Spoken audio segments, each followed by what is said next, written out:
الف لام را، یہ وہ کتاب ہے جس کی آیتیں جچی تلی ہیں.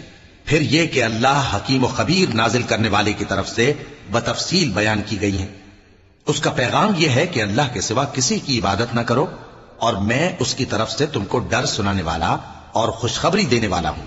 اور یہ کہ اپنے پروردگار سے بخشش مانگو اور اس کے آگے توبہ کرو، وہ تم کو ایک وقت مقرر تک متاع نیک سے بہرہ مند کرے گا اور ہر لائق فضیلت کو اس کی فضیلت دے گا. اور اگر روگردانی کرو گے تو مجھے تمہارے بارے میں قیامت کے بڑے دن کے عذاب کا ڈر ہے. تم سب کو اللہ کی طرف لوٹ کر جانا ہے اور وہ ہر چیز پر قادر ہے. دیکھو یہ اپنے سینوں کو دوہرا کرتے ہیں تاکہ اللہ سے چھپ جائیں.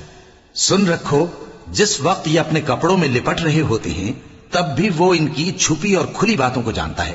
وہ تو دلوں کی باتوں تک سے آگاہ ہے. اور زمین پر کوئی چلنے پھرنے والا نہیں مگر اس کا رزق